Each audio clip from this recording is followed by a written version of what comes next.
please welcome Brigadier General Tim Gibson.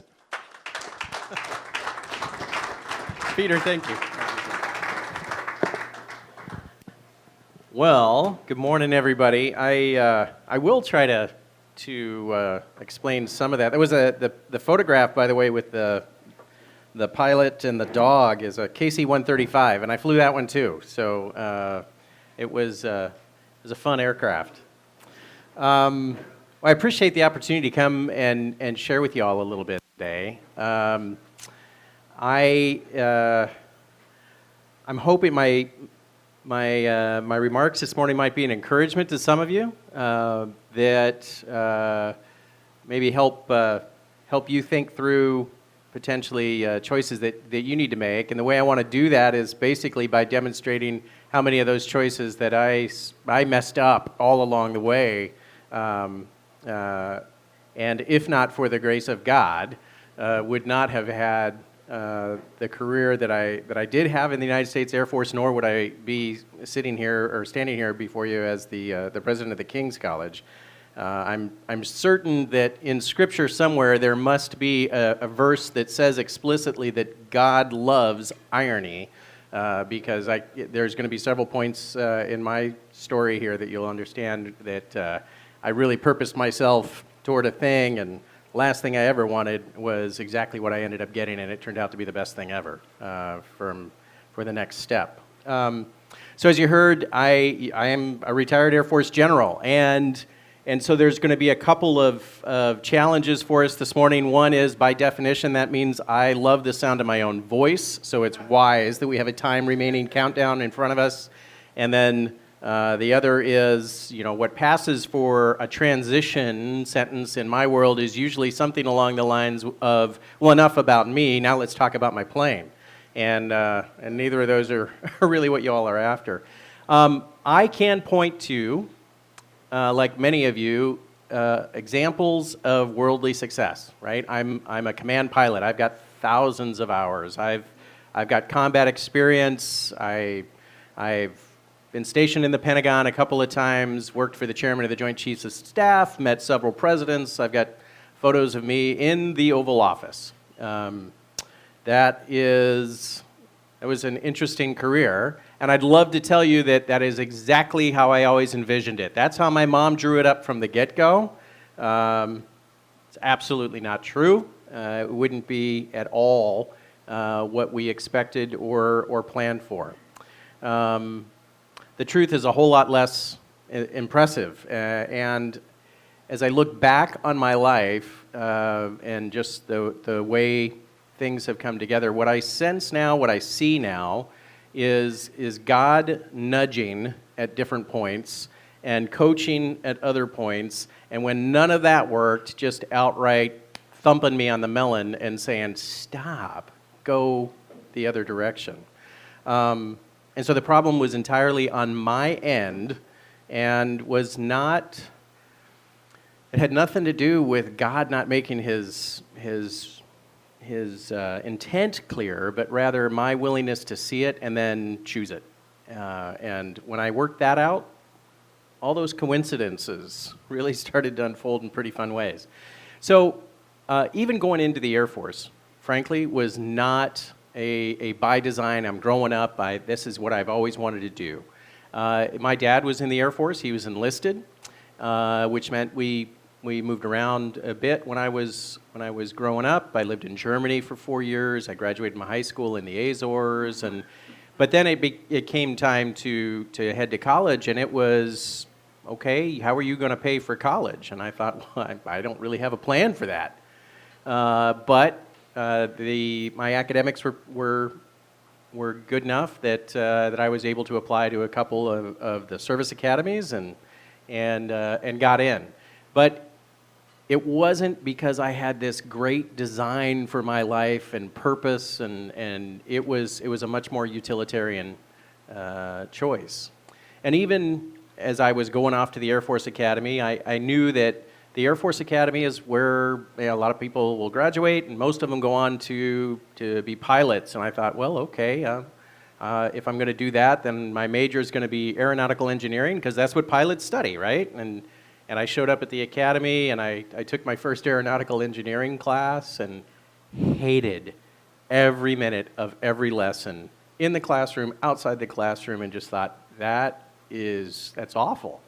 And didn't want to pursue that and changed my major to English, which almost nobody at the Air Force Academy studies. It's so literally my graduating class was 1,064, and there were 8 of us that were English majors. It wasn't a sought after or competitively placed major.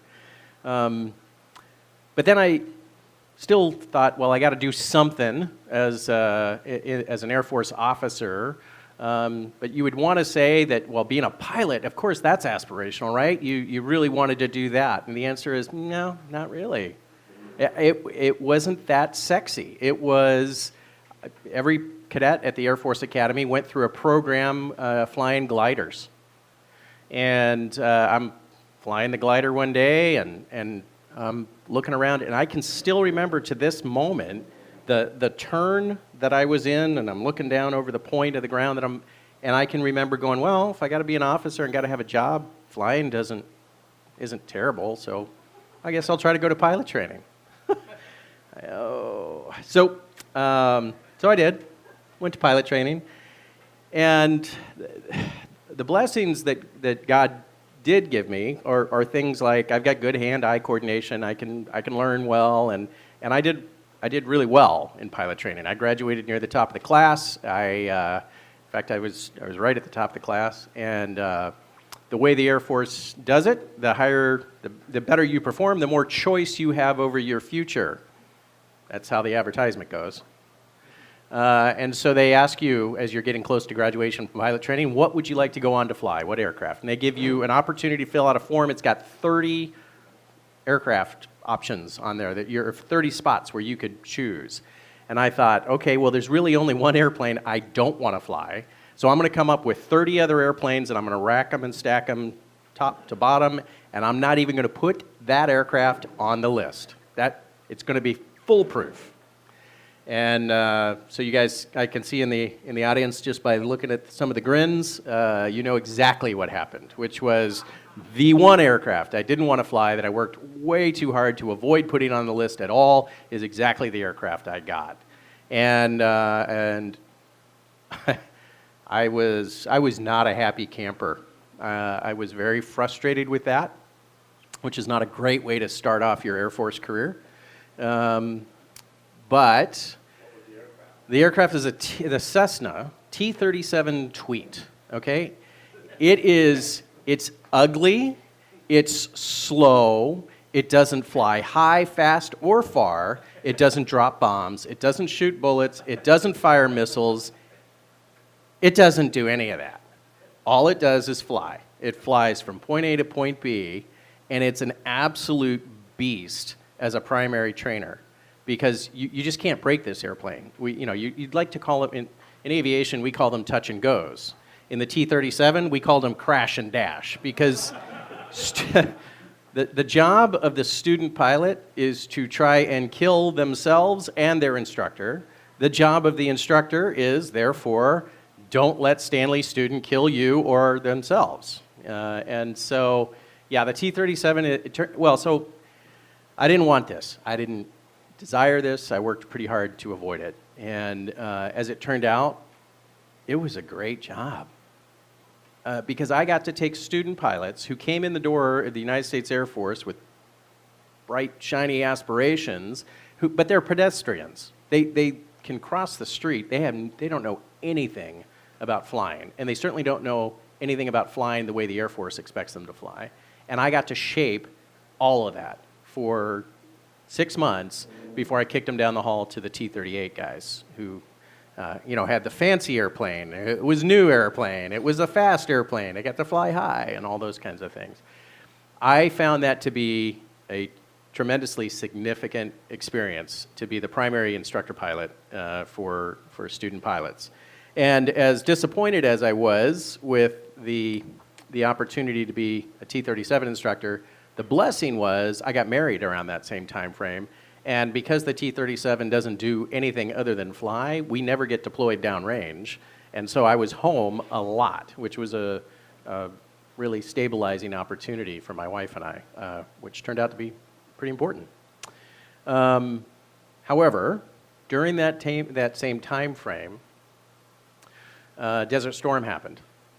And so I had several of my students who ended up flying in Desert Storm.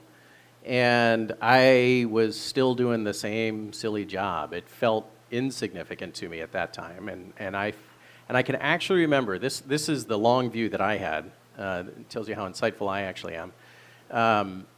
If you look back over history, World War II, Korea, Vietnam, etc., my reaction to Desert Storm was, here I am, fully qualified mission pilot in the United States Air Force, and I just missed the war of my generation.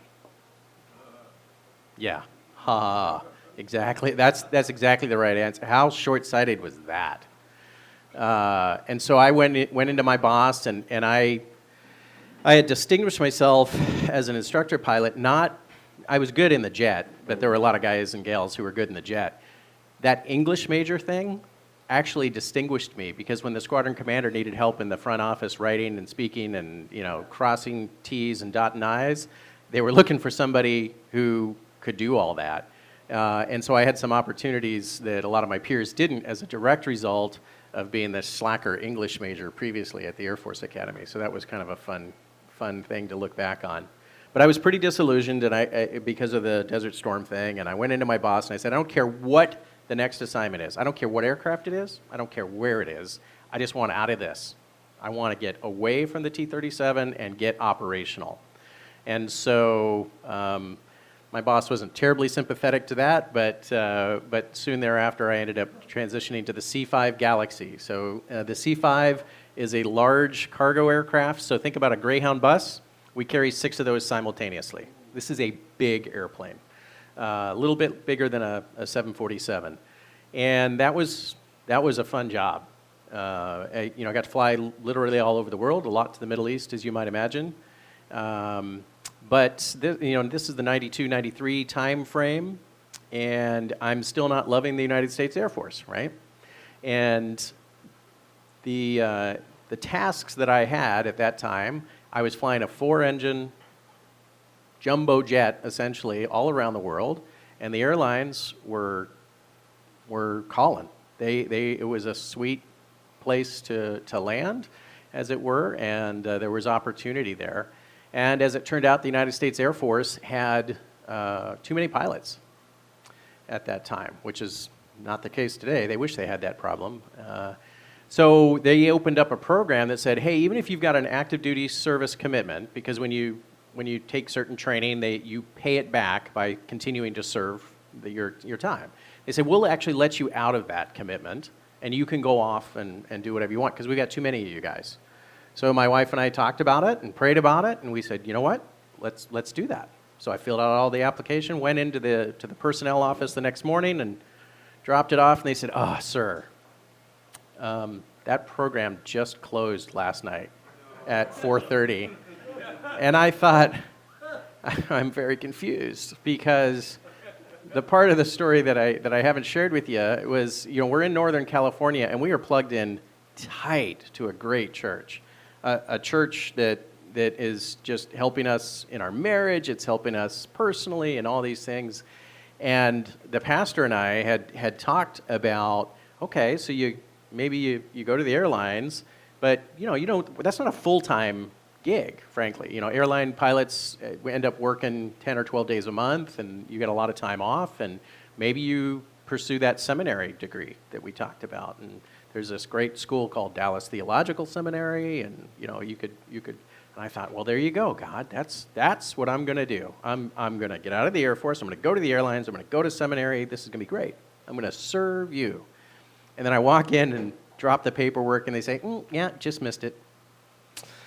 I thought, okay, that's confusing. So now I've got this active duty service commitment thing, and I still have to serve a while longer, but I can't keep staying at that base. I have to move, and so I ended up back at the Air Force Academy now as a mid-level captain. And I I go into a job that my predecessor was so focused on the airlines that he literally just wasn't doing the job. And so I couldn't really do that in good conscience, so I did the job.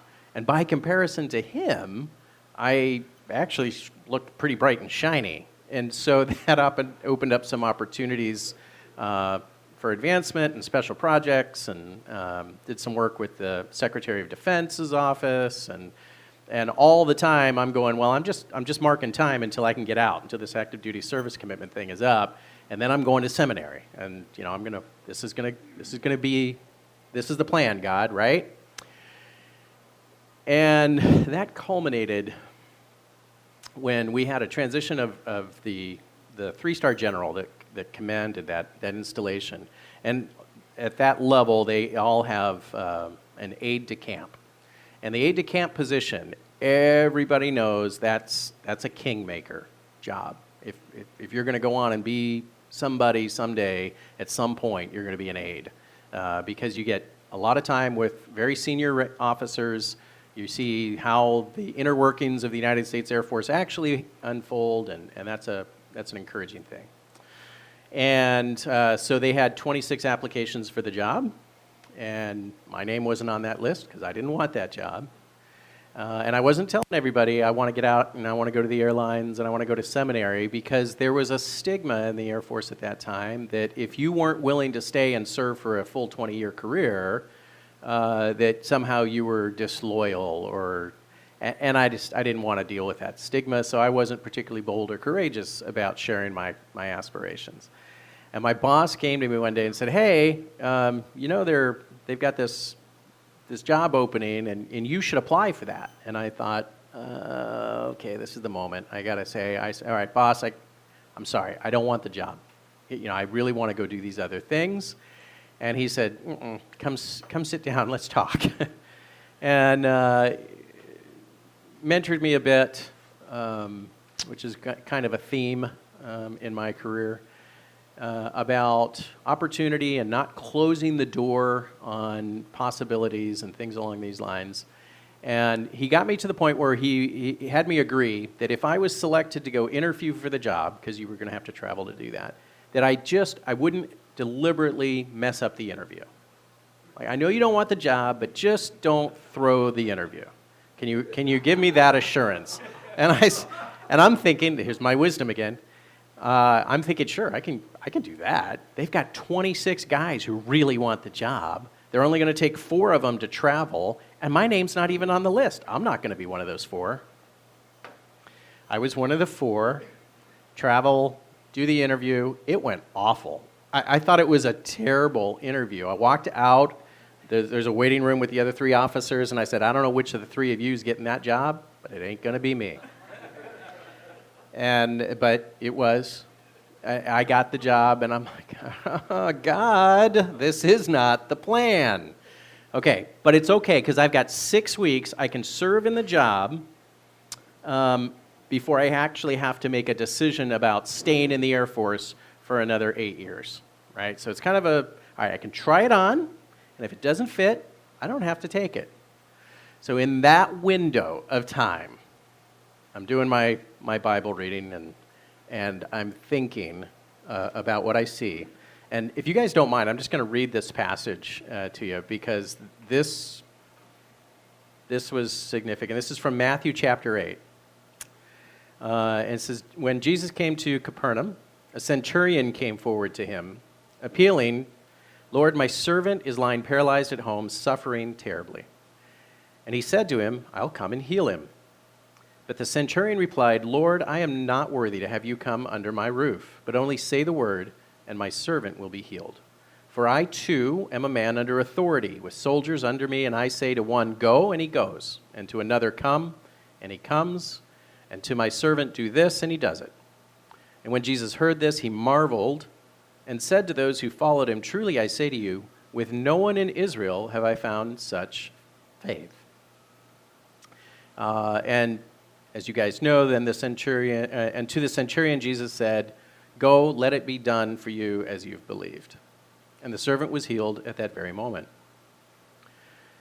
And so I'm thinking about that verse, I'm reading through it, And finally, it dawns on me what Jesus didn't ask the centurion to do, what Jesus didn't put out there. And that was, he never told the centurion, and you need to leave the Roman legion. You need to leave the military. And I went to my wife and I said, I got bad news. I think the ministry God has for us is in the military, not out of the military. And that had never dawned on me that I had a very dualistic view of my faith. It was all of one or all of the other. Church on Sunday is fine, but fly jets Monday through Friday. And it never occurred to me that it's sad because I'm in my 30s at this point. That your faith is a everyday that ends in Y faith, and you can have a ministry if you're not a full-time pastor. That's okay, and in fact, way more common. And so I set that aside, and then all kinds of amazing opportunities really started to unfold. And I didn't stay for a 20-year career. I stayed for 32. So I had things like my first command was an Air Mobility Operations Squadron. All right, well, the Air Mobility Operations Squadron was something I was familiar with when I was flying the C-5 because I was introduced to it when a buddy of mine who had a really nice Corvette decided to go out and have some fun and then got behind the wheel of his Corvette and he wrapped it around a telephone pole. Didn't hurt himself, didn't hurt anybody else, totaled the car, but he got a DUI. And the very next morning, they pulled him out of the aircraft, pulled him out of the cockpit, and dropped him into the Air Mobility Operations Squadron. So that was the caliber of officer that went to the Air Mobility Operations Squadron, right? And so now I'm coming up at the point in my career that I'm competing to be put into Squadron Command, and I get the congratulations, you're going to be the 621st Air Mobility Operations Squadron Commander. And I went home to my wife in all my wisdom, which still is not very deep at this point, and probably still today. But anyway, I went home to my wife and I said, honey, I just got put out to pasture. And I believed it.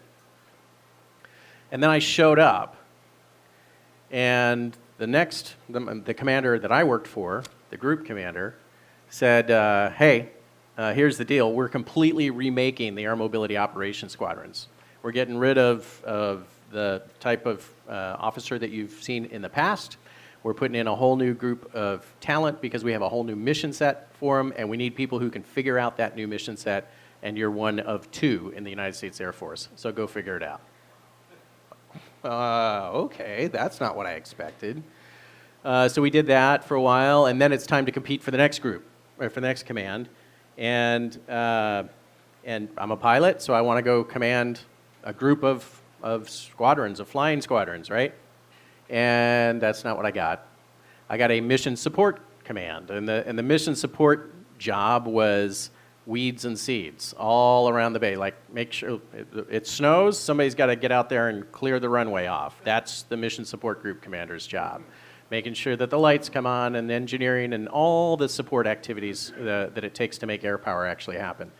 And didn't really want that. Didn't want it at the base I got, specifically because they had just failed a base-wide inspection because the mission support group had fallen flat on its face. So the base commander calls me in when I get there as a new guy, and he says, I need you to command your group, and I need you to fix emergency management. And I look at him with all the confidence in the world and say, yes, sir. And I walk out of the office and I turn to the executive officer and I say, okay, how do you spell emergency management and who does that? Because I've never even heard of it. But taking some lessons learned from previous assignments, did some things in emergency management, and when we got re-inspected, the grade that we got back was best seen in 20 years in this command. And I thought, well, that's a good thing. Got the opportunity to be the installation commander at the Air Force Academy, my alma mater, And now I've got 19,000 acres and 26,000 people and 4,000 cadets, and it's great. We've got a football team. I get to go to all of that. I don't get to watch any of the plays, as it turns out, because as the installation commander, I'm responsible for all the security and all the other silliness that goes alongside all that. But that emergency management experience turned out to be absolutely crucial, because we had a wildfire that was arson that ended up burning almost 18,000 acres, including parts of the Air Force Academy. And I ended up having to evacuate the base. And that was a pretty significant emotional event for everyone, because, it was, I gave the order to evacuate the base, and they said, "Sir, we've never done that before." I said, "Well, that's okay. We've never been on fire before. So let's figure it out." That resulted in the opportunity to become a general and go back to the Pentagon and then on to the Expeditionary Center, which was really, I've not seen the Snoopy thing before. We did advanced expeditionary combat support training, not the aviation combat training, which aviation combat training is great, but the combat support training is actually a lot more fun, because we had what did we call it? We had it advanced traffic safety course. That's what we called it.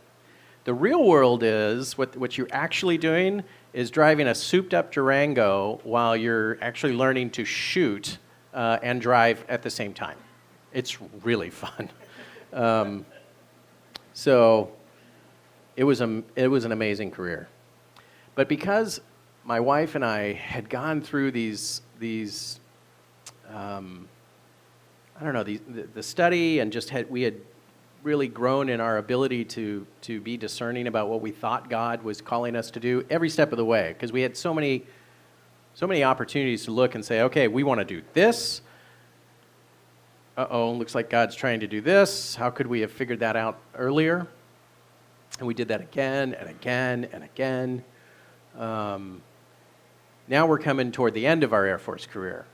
And our kids are starting to get to be college age, and our oldest went to the King's College in New York City. And while we were stationed on the East Coast for 3 of the 4 years that she was there, my wife and I volunteered at the college.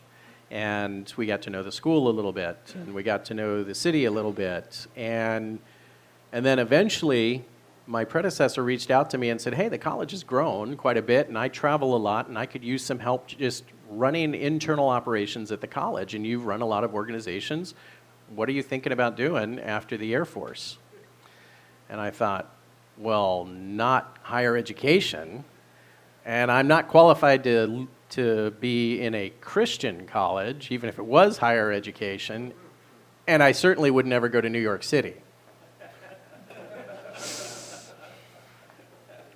But my wife and I started talking through that and looking back over the course of the rest of the career, and how we made decisions and how things had unfolded for us as a family. And she ended up having a ministry to military widows, actually. And so we know a number of those, and are still pretty tight with a bunch of them, and still wear. One of our friends who went downrange and didn't come back, and I wish I could tell you that that's the only one I've got. It's not.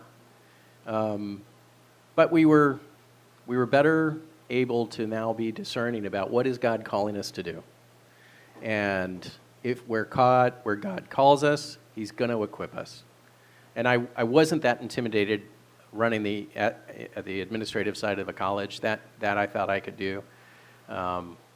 We've moved around a lot, so we could figure out how to live just about anywhere. By the time we moved to Brooklyn, where we live now, we had been married 26 years at that point, and that was our 20th move in 26 years. So we knew how to move. We knew how to settle up and create a home. So we chose to do that. And then 13 months after we got there, my predecessor, Dr. Greg Thornberry, announced that he wanted to go pursue some other projects, and that he was going to recommend to the board that I become the acting president. And I said, "That's a terrible idea." why don't you just take some time off and go get your project done, and we'll keep the lights on while you're gone, and that's not how this played out. So I find myself in pretty short order the acting president, and then 10 months later the board bought the act, and now so a little over a year later, here I am as the president of the King's College, New York City, a Christian liberal arts school in Manhattan, and just would never have seen it coming. But trying to be much more discerning about how does God nudge, how does God thump when needed, and how do we choose into His will for us. So, yeah, gentlemen, thanks for the opportunity to chat with you today and meeting some of you a little bit more one-on-one, and the conversations therein. Really started going to NCS in Manhattan about 3 months ago. So it's a relatively new experience for me, and really an important part of helping me feel settled as a relatively new New Yorker. So I appreciate what you do.